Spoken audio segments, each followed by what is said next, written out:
play, and there's no medical reason why that happened. My brother and my sister were born with arms and legs, and sometimes in life, things happen that don't make sense. My doctors never thought that I'd be able to walk, and today, I'm walking. I'm from Australia. Anybody one day want to go to Australia? It's such a cool place. And I now live in LA. I'm a Southern California boy. So I only live about 4 hours from here. And today I'm going to tell you, man, I love freaking people out. One day I'm in a car. I'm in the front seat. I'm not driving, of course. Can you imagine if I'm driving a car?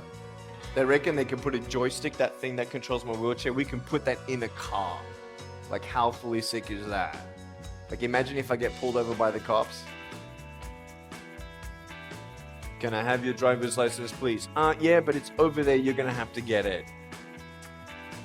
Imagine if I'm in big trouble. Put your hands up. Get out of your car.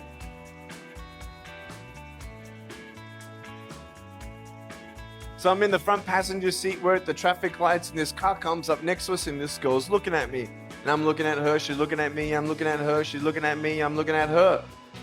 All she sees is my head, right? She has no idea that I have no arms, no legs. So I'm thinking, cool.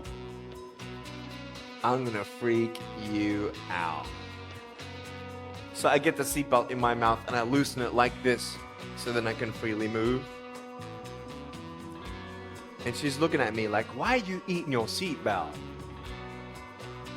So I pull it, the belt is loose, I can move.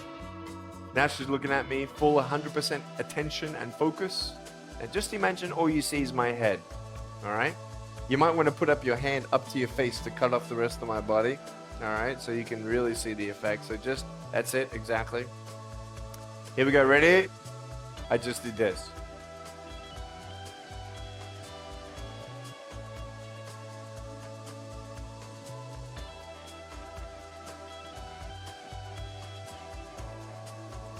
And her face, man, she was like, she nearly ran the red light, man. It was so good. My parents always said, Nick, you don't know what you can achieve until you try it. And the doctors looked at me and said, he's not going to walk, he's not going to go to school, he's not going to do anything in his life. And then my parents, they just loved me like crazy and said, you got to try. Try this, try that, try this, try that. And I'm thinking sometimes like, Mom and Dad, you're crazy, man. I have no arms, no legs. How would I ever be able to do this or do that? But they encouraged me and they loved me. And as human beings, we're waiting for stuff like that. We all want love. Everybody say love. Very good. We all want love. And, I went to school and I wanted to be cool. You go to school and you want to be accepted, and so you see these guys and you're like, oh man, everyone swears like every third sentence, F this and F that and F and this and F. Like what? Like they think they're cool, and so I'm thinking, man, maybe I need to be like them to be cool. And then you compare each other with how we look, and I wish I was smarter, I wish I was taller, I wish I was shorter, I wish I was more popular, I wish I did this, I wish I didn't have that. I wish my life was different. That was me when I was about 8 years old. I looked at myself and I looked at everybody else, and everyone else had more than me. And I'm asking, why? Why me? Have you ever asked the why me questions, but get nowhere? If I had no answers from the doctors and if I had no answers from my parents, I still have a choice every day in my life to keep going or give up. You see this book up here? This is my favorite book in the whole wide world. This is my favorite book, the Bible. And here I am.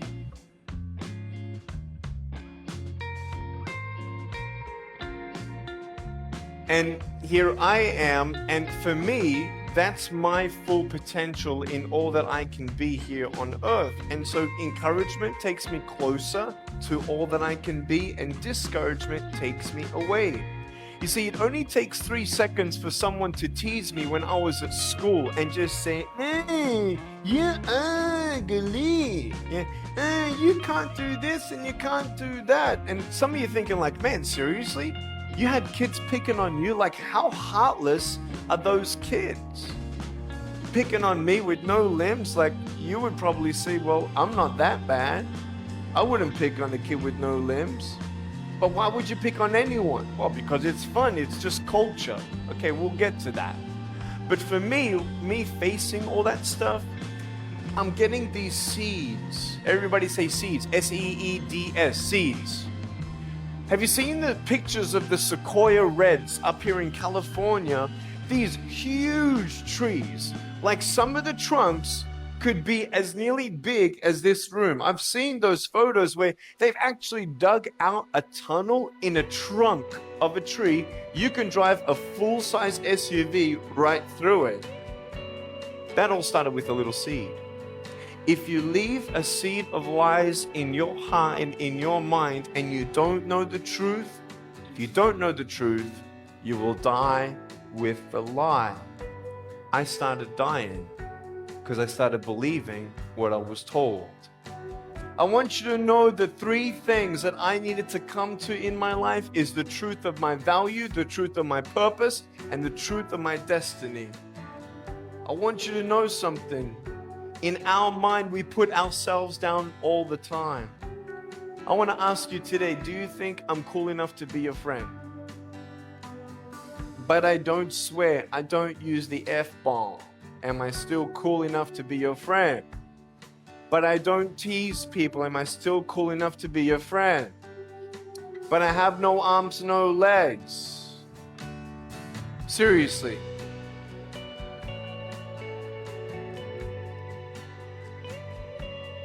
You would be my friend even though I have no arms, no legs. So you're telling me it actually doesn't matter, right? If it actually doesn't matter for how we look, then why do we tease each other for how we look if it actually doesn't matter? Why is it that we look ourselves in the mirror and we see us, well, we're having fun. Oh yeah, man, we're just part of culture, man. There were 12 people one day teased me, taking me away from my hope. 12, 11, 10, 9, 8, 7, 6, 5, 4, 3, 2, 1. Don't worry, I won't fall off because if I did, I'll break my arm. But 12 people teased me one day, and I can put a pretty brave face on, but cry on the inside. For real. Oh, it doesn't hurt. Yeah, it hurts. There was this one bully. I became his target for 3 weeks. And every time I go by him, I was 13, he was 17. I was in my chair. I'm only 4'9" in my other chair, my old chair. He's like 6 something, so he's huge, right? So I'm looking up at him, and every time I go by him, he's like, hey, there's Nick, he has no... And you can imagine what he said. And I'm like, what's his problem, man? So I tried to avoid him, and I was so embarrassed. He would say it really loud, and everybody would be looking, and some would be laughing. I'm like, what is this guy's problem, man? So one day, after 3 weeks, I went up to him, and I said, hey. He's like, hey. I said, can you please stop it? He said, stop what? I said, stop teasing me. He said, what are you talking about? I said, every time I walk by, you say that stuff. He's like, what stuff? He didn't know how to take me on. So I'm looking at him and said, nah, man. Every time I walk by, you say exactly this, and I want you to stop. I forgive you, but stop it. He's like, oh, is that hurting you? Now I could have said, nah. Or I could have said, yeah. It takes a level of humility to actually say, actually, I don't like that. It's killing me. And I said, yeah, it's hurting me. He said, all right, I'm sorry, man. I was just, playing around. I said, give me a hug. He said, what? I said, give me a hug. He's like, all right. So I gave him a hug. I'm a hugging machine. We made the Guinness Book of World Records. 1,749 hugs in 1 year. We did it last year. My arms fell off, all right? The scary thing about hugging so many people is that anyone can just pick me up and take me home, all right?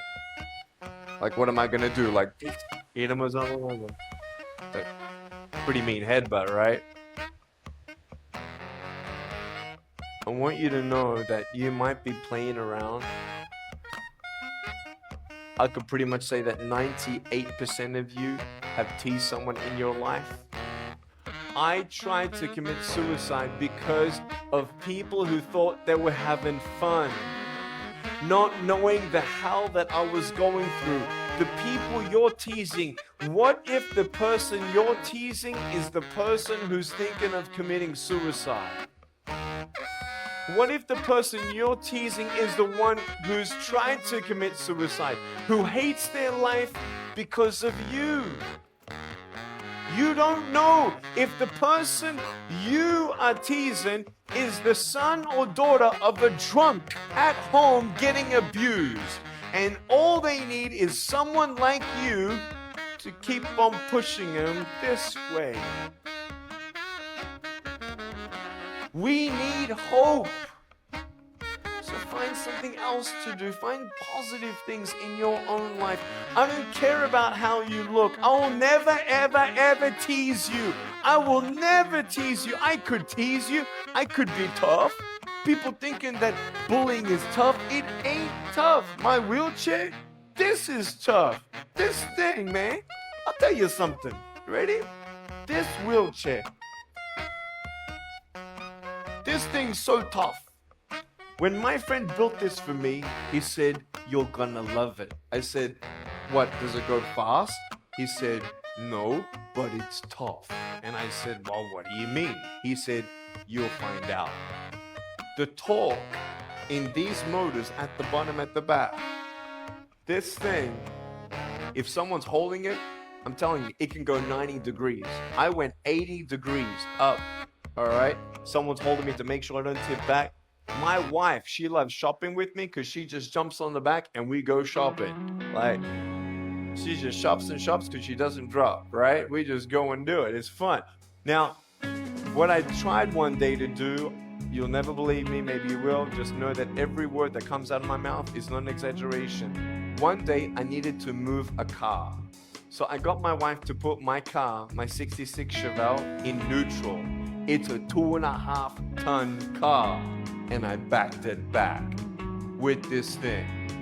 Just like this, like nothing. This thing is tough. Guess what? The definition of tough means it's strong. To show your strength, you need to do something that's difficult. I would sound so stupid if I said, hey guys, I got a Matchbox car one day and I got some fishing line and I towed that Matchbox car all around all day. How tough is my BMW? That's stupid. That's the same thing with bullying. You think you're tough? You're trying to show your strength? That's not your strength. Let me come back in 10 years and let me get your anyone have a 3-year-old nephew? Anybody have a 3-year-old nephew? Cool, put your hands down. I will get any one of your 3-year-old nephews, bring them tomorrow night at where I'm speaking, and we're gonna put him up on stage and let me show you how tough I am. We'll get your 3-year-old nephew and we'll put him up here on the table and let me tease him. Let me show you how tough I am. That's what you are. I could pick on you, you biggest bullies. I could pick on anything you like. Any singer, any music that you like, I could tease you. I could tease your family. I could tease your friends. I could tease about the movies that you think are really cool. I could tease anything about you. I could tease you about your nose, your eyes, your teeth, your chin, your hair, your ears, your elbows, your knees, your whatever, man. I can tease you about anything. It ain't hard, just like you can tease me. You want to know what tough is? Go to the people you teased and say sorry. You want to know what tough is? Go up to the people who still tease you and say, hey, stop it. I forgive you, but please stop it. That's tough. I want you to know something, the truth of who you are. I don't care what job you get. I don't care. I don't care how smart you are, everyone. I don't care. I don't care. I love you and I believe in you. I don't care if you end up being a janitor in this school. I'll tell you why. Because the janitor in my high school inspired me to be a speaker. He changed my life. He said, you should be a speaker. You know what I said? You're crazy. He said, no, really, you need to be a speaker. I said, stop it, man. 4 months later, he twisted my arm and I said, yes. I spoke in front of 10 people, then another 10, then another 10, then I found myself in front of 300 sophomore students. And 3 minutes into my speech, half the girls were crying, and one girl in the middle of the room started weeping, and she put up her hand and she said, I'm so sorry, can I come up there and give you a hug? And in front of everybody, she came up and she hugged me and she cried on my shoulder and she whispered in this ear, thank you, thank you, thank you. No one's ever told me that they love me. No one's ever told me that I'm beautiful the way that I am. It was because my parents told me that I was beautiful that I'm still here. Some of you don't have those parents, and that's why I'm here. I love you and you're beautiful just the way you are. Never, ever give up.